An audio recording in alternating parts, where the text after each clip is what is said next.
Congress raised the debt ceiling and made some spending cuts, but it wasn't quite enough.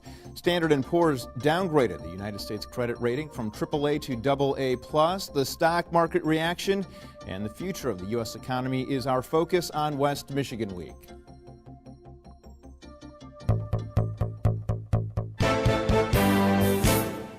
Thank you for joining us on West Michigan Week. On the panel, we're mixing things up a little bit. Susan Demas is political analyst with the Michigan Information and Research Service. Thank you for joining us. And Chris Knapp walks, a couple blocks over from the Grand Rapids Press. He's business editor. Thank you for joining us. Thanks for having me. And our guest, yes, it's deja vu all over again. The two of you were here 2 weeks ago as we were prepping for the debate in Congress and whether or not the debt ceiling would rise. Mitch Stapley, Chief Fixed Income Officer with Fifth Third Bancorp, is back, along with Paul Isley, who is chair of the Seidman College of Business. Thanks for joining us. Wow. Here we are. Deep breath. I know Paul says, I don't know why we're back here. The numbers haven't really changed, but things have changed in the course of a week. I know you're getting a little grayer. I mean, were you about to jump? It's been an interesting week for you. Amazing week, and we as you were trying to lay out for this this talk today, trying to go back and really get the what was notable out of the last 12 most active sessions. Either point gains or losses. We had 3 of them this week. We have never had 4 consecutive 4% moves up and down in the stock market. The volatility, and Paul's completely right that the facts haven't changed, and really at the end of the week, the market hasn't changed all that much. We started out at about 1,200 on the S&P, and when I left the trading floor, we were pretty close to that, about 1% away from it. But in between that, we've had declines of as much as 10%. So an amazing week in terms of volatility, but we end up basically where we start. But what's the damage that's been done? I mean, how much psychological damage has been done, even though we know really the facts haven't changed all that much. The numbers stay consistent, but there's something that's happening here. There's consumer confidence that we need to look at, corporate confidence, and what's happening in Congress. I mean, psychologically, where is everybody right now? Well, it's certainly taken a chunk out of people's confidence, and you don't have to talk to consumers or businesses much to realize they're like, whoa, wait a minute here. Maybe I need to cut back, maybe I need to hold back, maybe I need to save. And all of that is taking growth out of the end of the year here. Yeah, I mean, that's why I think one of the most unfortunate things, and speaking with some of the people that are involved in just trading locally, I was talking to a friend who sells investments and helps people with their retirement plans here in Grand Rapids. And the feeling was, he was getting all these calls just from people saying, I can't take it anymore. Get me out of this thing. And so the psychological damage of this thing, I think there will be a direct impact on consumer confidence. And we're heading into the holiday season, which is all important for retailing. Back to school seasons, we're knee deep in that. And any momentum we get taken out of what is already a sluggish economy, is going to hurt. So I think the damage is yet to be seen on a number of different levels here. So, Susan, politically, you're in Lansing. I mean, I know at a state level there has to be some impact here as well. Absolutely, and we have to see what that is. Obviously, we've made some strides over the last year. Unemployment has gradually gone down. The state has gotten its fiscal house in order. We got a positive outlook from Fitch ratings for our state, but that's all going to be overshadowed with what just took place in Washington, and I think that's got to make a lot of people very, very nervous. And President Obama made a visit yesterday to JCI in Holland. You were there. You were blessed to be one of the few invitees. I know Representative Heisinger is a little upset that he didn't receive an invite. You were there, though. You said this wasn't quite the speech that you had expected. No, I think we were expecting a little bit more of a stump speech that focused on the mileage, the CAFE changes, and the mileage standards, and talked a little bit more about the technology and really the fruits of an investment that President Obama had really spearheaded from the beginning, which was he was standing in this plant. They'd given hundreds of millions of dollars to JCI and right up the street LG Chem. And it was actually a chance for him to stand up and say, look at this, look what we've created. This is an outcome of a program that I've done, and these people have jobs because of it. And instead, he got up there and he attacked Congress. I mean, it was a frontal assault on Congress. where he basically said, call your congressman, tell him how mad you are, how upset you are with the way things are in Washington. So instead of taking the chance to to sort of seize the day as a potential political victory, he instead continued the argument that it's all Congress's fault, and I think he kind of missed an opportunity there that he could have seized to make it more of a positive spin. But given everything that was going on in the week, he was excited. I'll throw this out. I think he was gun shy because on Monday, okay, he had a press conference to talk about the volatility in the marketplace, and he went out and we've got the screen up on the floor and we're watching it, and he starts talking and the Dow is down. And it was trying to find a bottom and kind of pull back up. He started talking, and in the first 15 seconds, 100 Dow points evaporated right off the screen, and you're just like, what? If we turn the camera off, could we put a bottom in here? And so what was interesting then on Thursday, CNBC was covering his speech. But the news anchors were saying, wow, it's the same thing going to happen as happened earlier in the week. And so what they did was they fixed the price of the Dow and where the Dow was, and the Dow was actually up yesterday about 180 points. Mm-hmm. And they were saying, okay, when he starts talking, let's track and see how the Dow does. So there was a real market awareness. And I'm sure, as it flowed back to the press corps and the White House and everything, I think they were really sensitive to make sure, let's not say anything that's going to be taken the wrong way by the market. And we ended up, again, 400 points yesterday. So what he did on Monday was not repeated on Thursday, at least in the market's viewpoint. It's like a presidential Nielsen rating, the live Nielsen and charting this. You mentioned Congress and calling Congress and let them know how you feel. The perspective is, and I know, Mitch, when you were here last, you were talking about, what about the moderate America in the middle, that 70%? You got 15 on one end, 15 on the other, and everybody else in between. What, in your estimation, took place last week?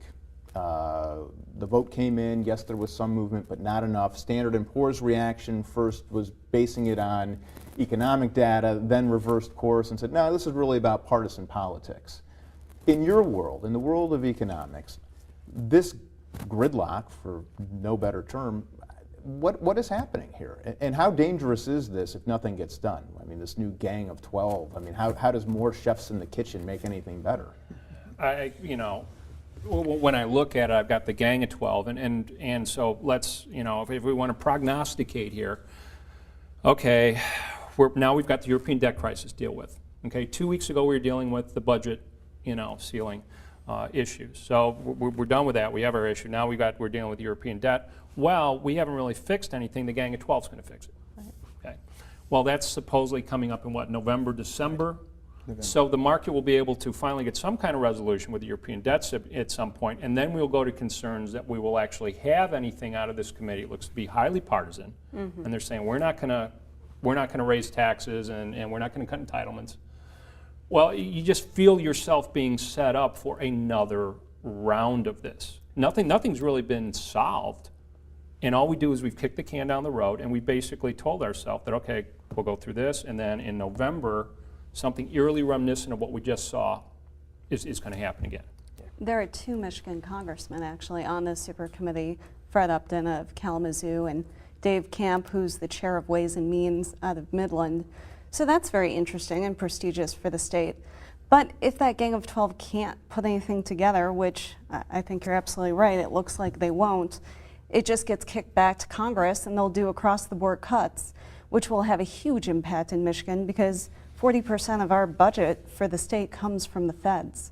And Alan Simpson, who was the chair of the National Commission on Fiscal Responsibility and Reform, interesting quotes in Newsweek. This goes back to August 7th. This is as we were embroiled in all of this and after nothing really was done. He mentions Grover Nordquist here, so for anybody who doesn't know, he's somebody who is not in favor of taxes and has a lot of Republicans who have signed off that they won't raise taxes. So the question was, do you recall a fiscal battle, anything like this one during your time in Senate? And he says, no, it breaks your heart. It's almost akin to disgust, but it's more than that. It's heartbreaking. One possible outcome was tax reform, closing loopholes and expenditures. But all of a sudden, some Republicans said that was a tax hike. Oh yeah, well, that's old Grover Nordquist. He's a good man with a damn poor idea. I tell people, look, Grover is powerful, but let's just give him the kudos. But what can he do to you? He's not going to murder you. He won't burn your house down. The only thing he can do to you is defeat you for re-election. If your re-election means more than doing something for the United States of America and getting out of this hole, then you shouldn't be in Congress. Well, and I thought that was one of the high points, actually, of President Obama's speech yesterday, if there was one, was, you know, the idea that it's time. This is going to be a good chance for Congress to show that it can get beyond this. Now, the reality is, I think we're heading into what's going to be a vicious presidential election cycle, and when you've got so many talking heads out there on the Republican side, and so many people trying to get their name out there, that I think we're in for what's going to be a very dirty, muddy, messy battle over the next year and a half as this election shakes out. And whether Congress can rise to the occasion, provide the kind of leadership that President Obama was calling for, and kind of step out and say, put the country, I think he said, ahead of your ability to, or your need to get reelected. That's the true test of this group, and I think it's a true test of just overall Congress's ability to get anything done. This is going to be an interesting few months here. This group is going to be on the hook too, though. They will be, certainly, but they have to answer to Grover Norquist and their constituencies, and they've pretty well made it clear where they stand on all the issues. I don't think we have very many surprises with that panel. I think it's a mystery how they can come up with anything. On your end, when you watch this, the frustration has to be there. I mean, essentially it's this. You've got the Democrats saying don't touch entitlements. Those are the sacred cows. And on the Republican side, it's a tax issue. We're not going to raise taxes. I mean, there needs to be some reform and there needs to be some movement. Well, and the sooner we do it, the better. We keep arguing about it. We keep having this level of uncertainty occur about what's going to happen, and we keep having this decrease in confidence in our leadership and in the United States. And all of that leads to people saying, hey, what am I doing? Am I going to have a job next year? And then one of the first things that gets hit is what's taken Michigan out of its recession, which has been automotive. Mm-hmm. The interesting thing is that the president has put entitlement cuts on the table. It's just not clear that any of the 6 Democrats on this super committee want to go along with him. Yeah, well, go ahead. And I think the Republicans, in the same way, it's politically risky anytime you take on anything having to do with senior citizens. Even Republicans, despite the rhetoric that they're serious about entitlement reform, I think when push comes to shove, it becomes a campaign ad issue. If they're up for re-election, it's going to be, Fred Upton, cut your Social Security. Fred Upton, major Medicare benefits go away. And so it'll be a personal attack, and I think that's something that they all realize is that it really has nothing to do with necessarily what's good for the country. They're all trying to think about how this is going to play out when these election ads start coming on, and that's the fear I think for a lot of people is that we're in a stasis position because everybody's afraid of what effect it's going to have on their reelectability. So. What amazes me about this is the solution here has been played out a million times at the individual level in the country. Okay, we know what we have to do. Okay, if a family gets into a financial strait, you lose a job or something. Okay, you take another job. You're working overtime. The wife gets a job. Okay, you increase revenue. How does that translate to government? Okay, if you have to increase revenue, I got to bring taxes up. I have to close loopholes, do something. I have to bring revenues up. What's the other half? Okay, if the revenues go up or I do what I can to buttress that, then I got to cut spending. I don't buy the new car. I don't go on vacation. The kids, going back to school, we're only spending half. So we go through, so we cut expenditures. We raise some revenues, we cut expenditures. And over a period of time, a year and a half, 2 years, we pay down the debts, we rebuild savings, and it happens time and time again at the individual level.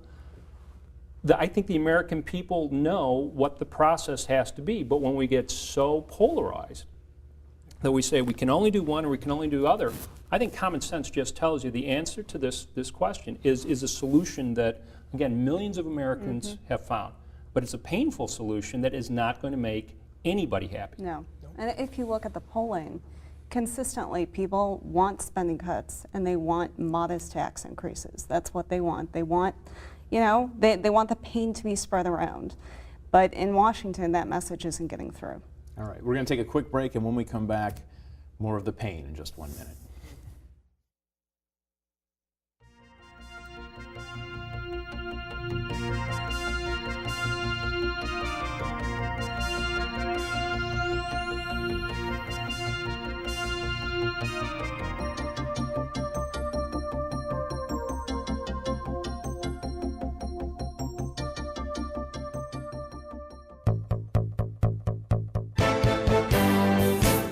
And we're back with more of West Michigan Week. I think we'll just pick it up where we left off, because we have a couple of we have a couple of U.S. congressmen here. We have Justin Amash and Bill Huizenga, and reading through some of Bill Huizenga's op-ed the other day that was in the press, basically saying, you know, we can't keep raising taxes because we're just going to spend that money, and it's not really making much of a difference. That seems to be the drumbeat from those on the right side. Is there some truth to that we do spend too much of what comes in?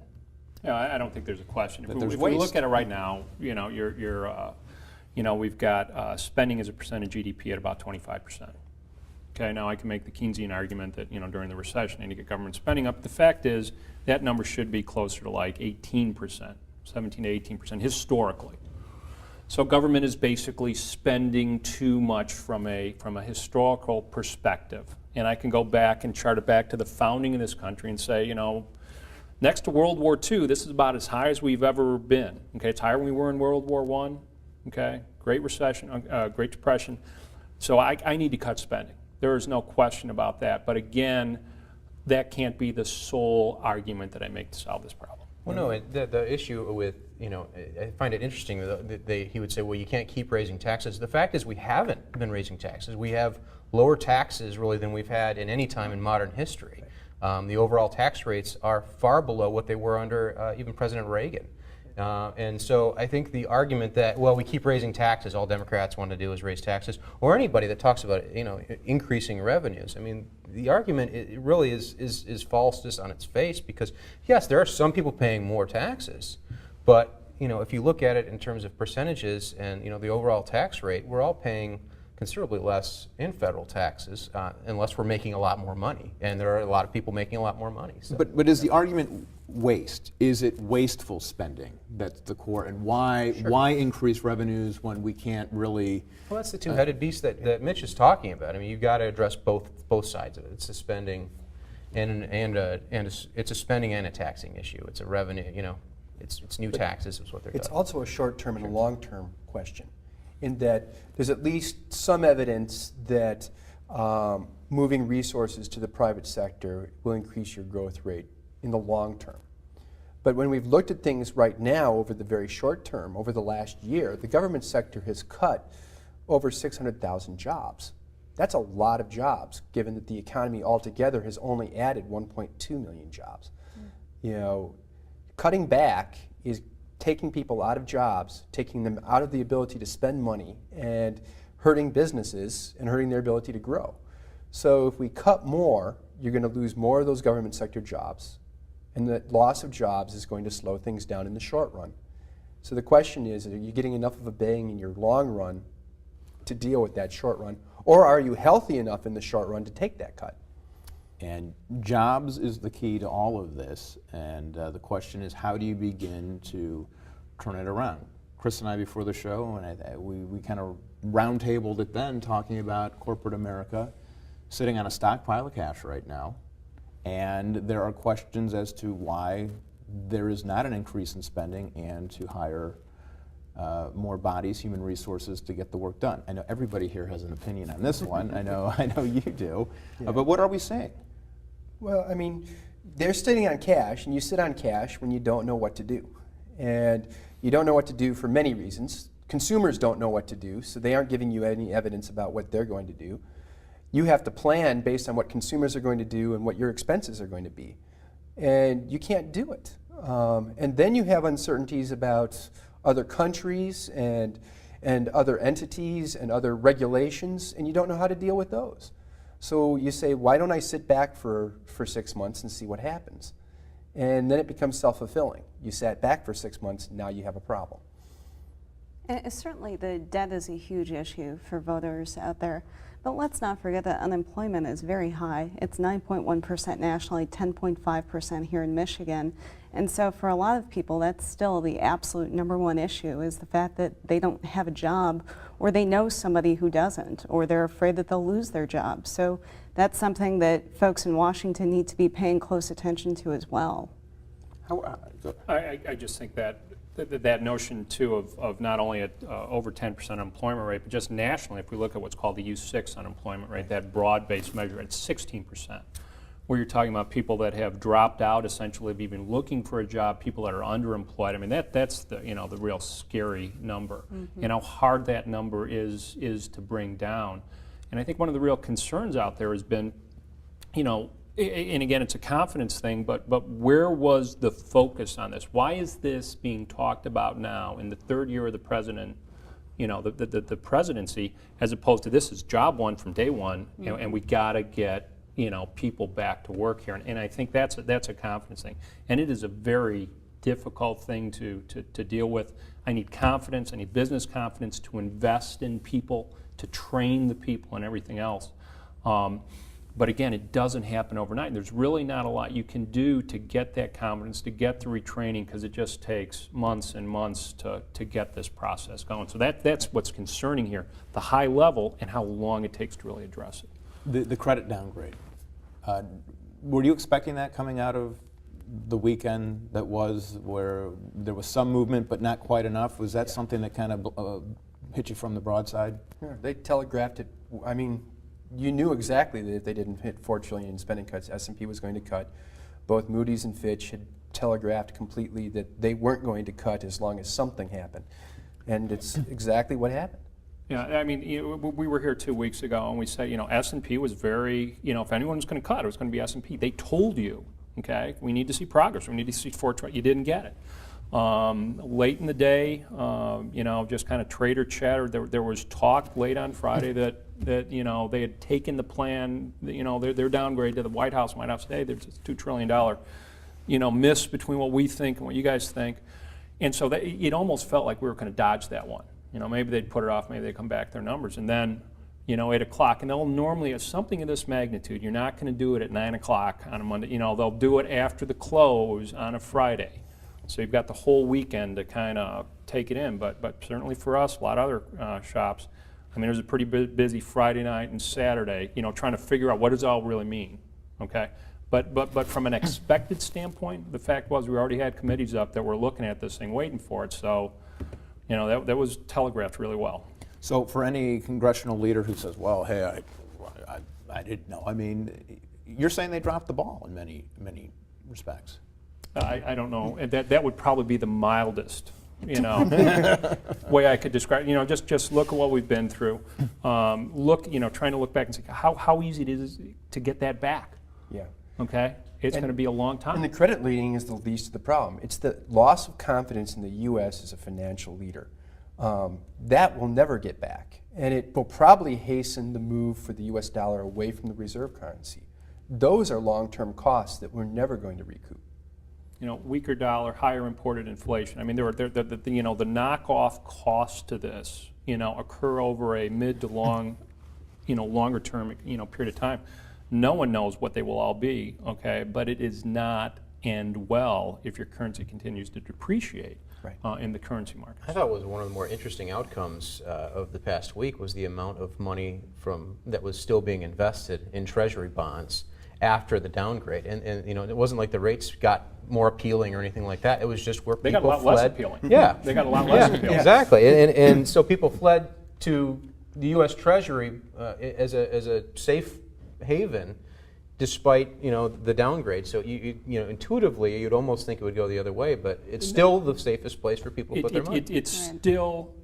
It is a really bad house in a whole lot worse neighborhood. But there was never a question at any time, okay, realistic, okay, we had, that short-term technical default. But I don't think anybody really thought that, boy, the United States is not going to pay their debts. Okay, we got printing presses in the basement in the U.S. Treasury that's going to take care, you're going to get paid. Now, whether or not that dollar is worth as much as when you made that investment. But in the very short term, when you get that kind of turmoil, okay, It's, you know, we need a lot of work on the house, but, you know, compared to the neighborhood, and that's where you go. But in another 5 years, 10 years, do we look as good? All right, we'll have to end it there. Susan Demas from the Michigan Information and Research Service. I'll get used to it as you make more appearances here. Okay. Thanks for joining us. Thank I you. appreciate it. And Chris Knapp from the Grand Rapids Press, thank you. Glad to be here. Mitch Stapley, Fifth Third Bank, and of course, Paul Isley, Chair of the Seidman College of Business. Thank you both for being here. Thank you. And thank you for joining us this week. We'll see you next week on West Michigan Week.